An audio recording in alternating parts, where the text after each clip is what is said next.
군종이 부인을 찾아오지를 않아요. 왜?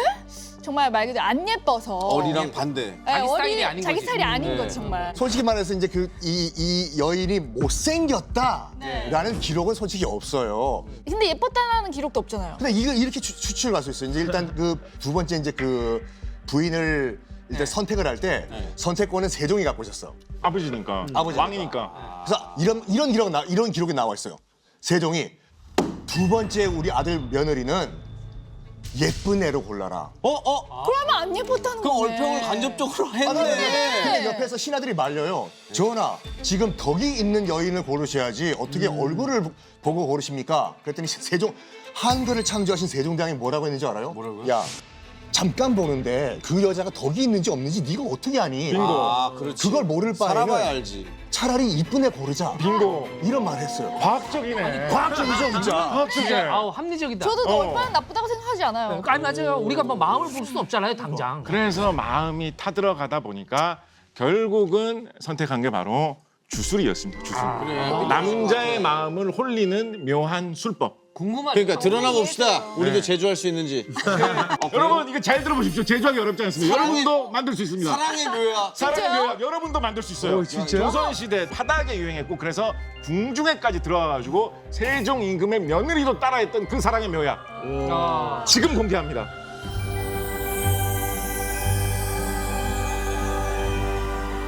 이 궁중에서 일하던 자기하고 이제 친한 궁녀 중에 호초라는 궁녀가 있어요. 호초. 후추라는 뜻이거든요. 후추. 남자의 마음을 휘어잡을 수 있는 어떤 비방이 없겠느냐 그렇지. 물어봅니다. 얼마나 간절했으면. 아, 물어볼만 하지. 그러다가 네. 이 호초가 호초가. 당시에 하복례라고 하는 유명한 기생이 있었는데 네. 이 기생이 본부인을 밀어내고 그 본부인의 남편의 사랑을 독차지했다. 뭐 이런 이야기가 좀 돌았거든요. 하복래 씨가 예.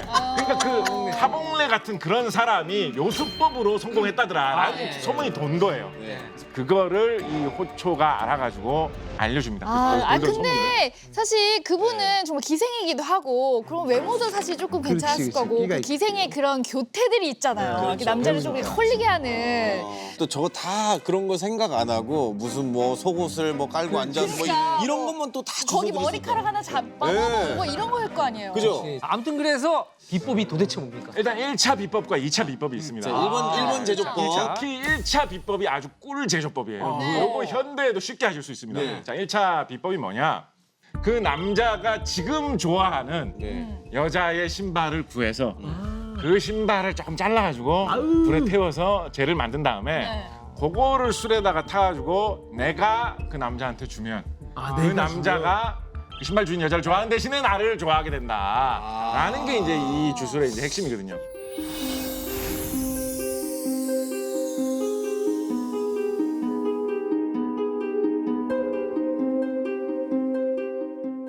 잠깐 생각해보니까 귀신은 발이 없는 존재로 묘사되곤 했잖아요. 그렇죠. 둥둥 떠서 저 신발 태우는 게 그 여자가 차라리 죽어버렸으면 좋겠다. 그런 느낌으로 저는 그냥 진짜요? 느껴지거든요. 왜 신발을 태웠을까? 저는 사실은 뭐에도 좀 갖다 붙여 보냐면 요즘 우리들 사이에서도 약간 유행하는 풍속 중에 연인들 사이에서는 신발을 선물해 주지 마라. 도망간다. 그러면 그걸로 멀리 도망간다라는 이야기가 있잖아요. 네.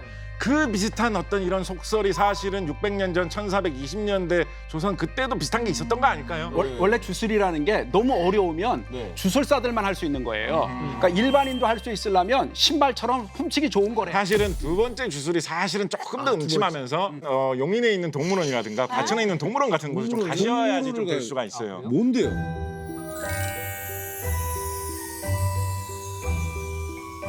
암컷 뱀하고 수컷 뱀이 짝짓기를 할 때 그때 바닥에 묻어 있던 책을 구해가지고 그거를 수건 같은데 묻혀서 잘 간직을 하고 다니면 자신의 사랑을 받아들이게 하는 길을 내뿜게 돼가지고 남자가 자기에게 홀리게 된다.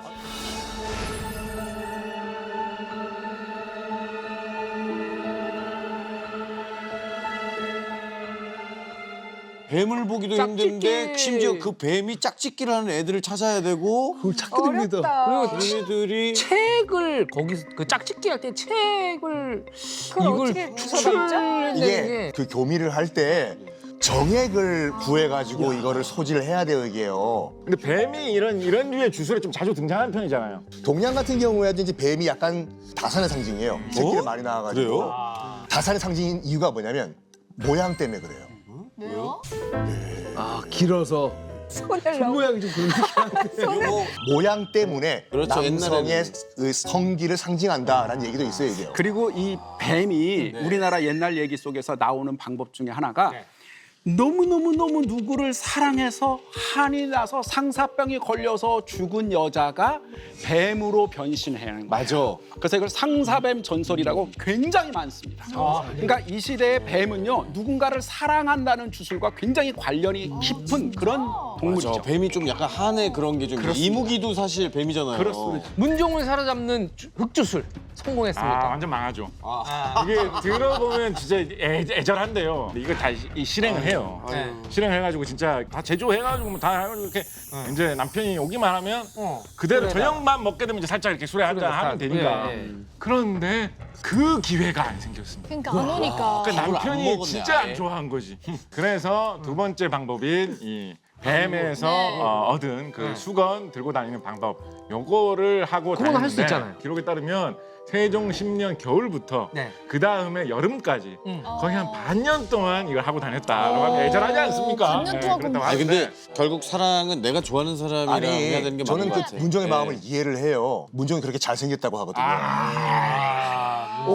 명나라 사신이 와가지고 문종 세자일 때 문종을 딱 보고 명나라 사신이 이런 말을 남겼어요. 뭐라고요? 아, 조선이란 나라는 정말 물 좋고 산이 좋아가지고 세자가 저렇게 잘생겼나 라는 말을 할 정도로 잘생겼고 자색이 있구나.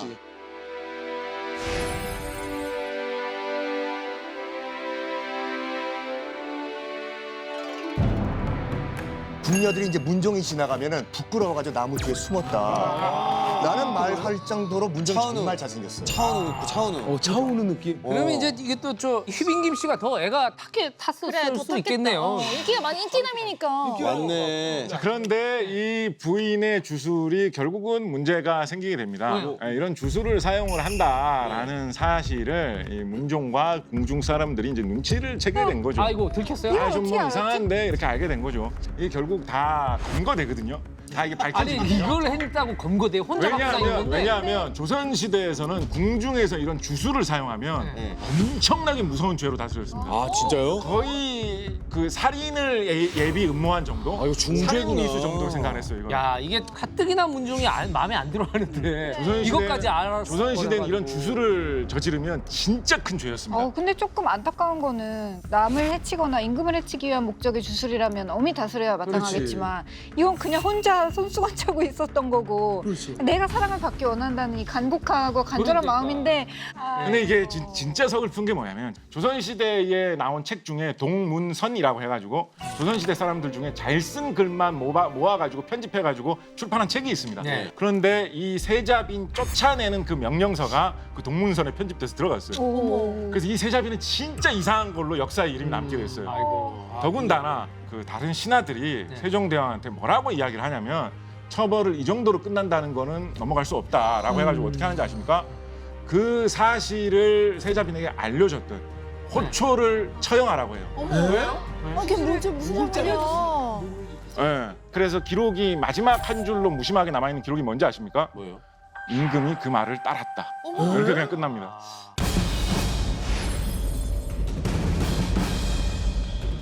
장입이 나면 또 떠오르는 장면이 딱 있지 않아요? 그 사약 먹는 거. 아 맞아요. 사약을 또 이렇게 순수하게 받아 먹는 게 아니라 막 때려보시고 막. 발악하면서 맞아요. 네, 네. 집어 던지면서 먹는 장면이잖아요. 실제 정사기로 그러니까 조선왕조 실록에는 사약을 받았다라고 되어 있지 않고요. 숙종이 자살하라고 하는 비만기를 내려요. 그래서 조용히 자살했다라고 하는 내용으로 정사 기록은 끝나게 되는데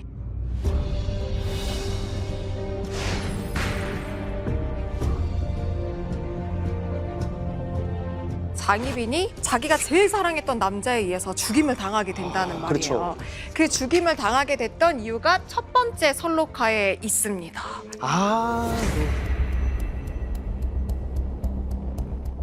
제가 요거를 만들어서 가지고 와봤는데요. 요거예요. 근데 저건 너무 귀엽다. 저주 같지 않은데? 예쁘게 만들어 오셨어요. 얘가 찌르기는 좀 그런데. 이거를 뭐를 하려고 만들었냐면 장희빈이 자기 사랑의 라이벌이었던 인현왕후를 저주하려고 만들었던 저주 인형이었습니다. 네. 이런 인형을 만들었다 요사스럽다라고 하면서 이제 죽임을 당하게 됐던 거죠. 근데 이 조선시대 때는 저주가 너무 많았어요.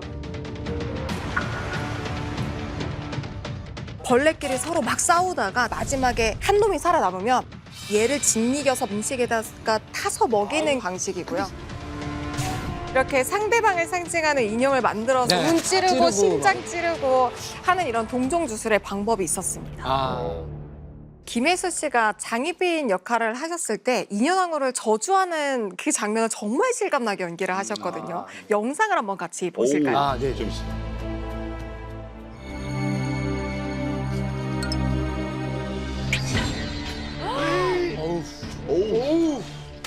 바늘이 아니네, 그냥 칼이네. 이건 너무 무서운데? 활까지. 에이. 와, 이게 드라마가 얼굴에다가요. 무서운데. 근데 사실 이 정도의 어떤 뭐 공중문 암투는 어느 왕조에나 있었다고 보는 게 맞습니다. 아.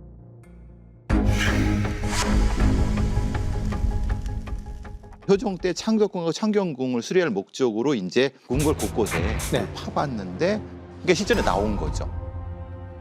와, 파봤더니. 그 이후에는 그 궁궐을 수리할 때 일부러 그 기둥 밑간 안 파는 겁니다. 나올까봐.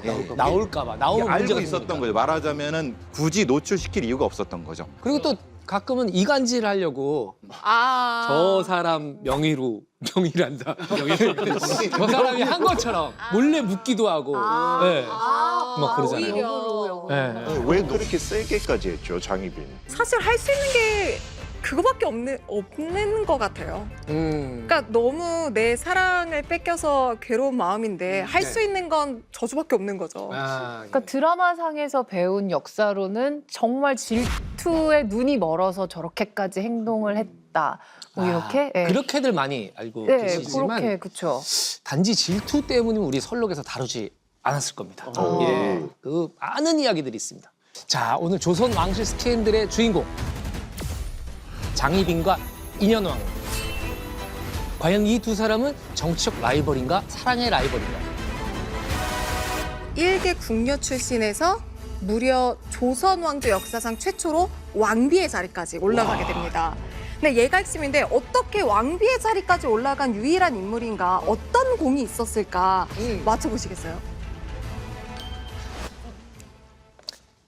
성은을 입고 승은. 아, 승은 우리 어렸을 땐 성은 아니었나? 어쨌든 간에 승은을 입고 아들을 생산한 건가요? 맞습니다. 그거밖에 없죠, 그렇죠. 저희 장희빈 같은 경우에는 2년 동안 초고속 승진을 해요. 네. 예를 들어 우리나라로 치면 6급 공무원에서 2년 만에 1급 공무원으로 올라가는 정도의 승진을 하게 되는데 2년 만에. 궁궐에 돌아오자마자 숙종이 너무나 기쁘고 사랑하는 마음에 종 사품의 수건의 자리에 올려줘요. 그런데 이거는 정말 보통 일이 아니에요. 아, 그래요? 그러니까 궁녀가 만약에 승은을 입으면 승은상궁이 되는 거지. 아니 바로 수건의 자리로 올려준다고? 야, 이거는 보통 일반적으로는 수건으로 올라가려면 승은을 입고 플러스 임신까지 해야 되는데 임신도 안 한 상태에서 일단 수건의 자리에 올려준 거예요. 진짜 좋아한다. 많이 좋아하거든요. 예. 그죠? 근데 여기서 얻게 되는 가장 큰 이점이 뭐냐면 자기가 직접 부릴 수 있는 노비가 100명이 생깁니다. 100명. 상상 가세요? 지금 내 말을 다 들어주는 사람 아니, 그러니까 100명이. 장희빈 한 명한테만 100명의 노비가. 네, 내가 부리고 쓸 수 있는 노비가 100명이 배정이 노비들이 되는 거예요. 100명이나 뭐 할 일이 뭐 윷놀이 하나요? 뭐 놀아주는 팀. 청소도 하고 음식도 하고 가마도 수리하고 할 거는 사실 많았을 텐데 와. 그러고 난 다음에 딱 임신을 했잖아요. 이 회임을 하고 난 다음에는 종 이품의 수기의 자리까지 올라가게 수기. 되고요. 근데 그 아이가 아들인데 아들이야. 그러고 난 다음에 정일품의 빈까지 올라가게 되는 거죠. 이게 다 2년 만에 이루어진 일이었어요. 초고속이네요, 완전히. 아무튼 뭐 거기서 탁 승진의 키포인트는 아들이었네요.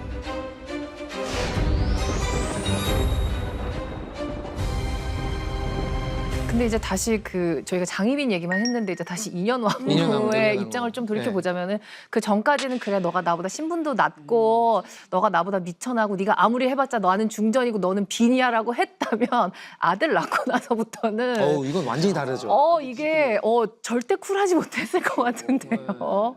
예. 그게 사람이라면 정말 그랬을 거다라고 생각이 되는데 그게 기록을 보면요. 재입궁을 해서 중전이 될 때까지의 그 과정을 보면 장희빈이 와서 좀 굉장히 악행스럽게 묘사를 해놨습니다. 예. 그리고 인현왕후 입장에서 봤을 때는 저게 이제 속이 참 정상일까 싶을 정도로 장희빈이 어떤 행동들을 하냐면 중전이 뭔가를 시켰을 때 제대로 하지도 않고 불렀는데 오지도 않고 그러다가 결정적으로 어떤 일이 벌어지냐면 왕이 희롱을 했는데 기록이 그래요. 희롱이요? 희롱. 그렇죠. 희롱. 야, 아마도 나 잡아봐라 이런 거로 하는 상황. 저는 또 성희롱 생각해서. 근데 이제 그렇게 좀 수위가 높게 해석하는 학자들도 있어요. 그래요? 예. 그런데 희빈이 그것을 피해서 가다가 중전 앞에 갑자기 뛰어 들어가는 사건이 벌어져요. 살려주세요라고 이야기를 합니다. 그런데 거기에 뒤에가 뭐라고 돼 있냐면 중전의 기색을 살폈다. 의도적인 거예요. 그렇죠. 예. 그리고 나서도 계속 말을 안 듣게 된 거죠.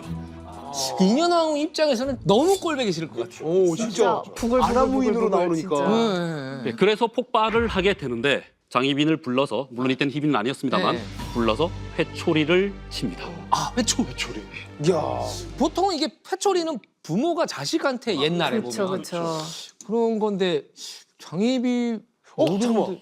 동생 아니 8살 동생 아니었어요? 글쎄 그러네. 진짜 기분 나쁘죠. 아무튼 뭐 아무리 뭐 서열이 있다고 하더라도 8살이나 언니를 불러서 종아리를 걷게 한 다음에 이걸 치는 거는 야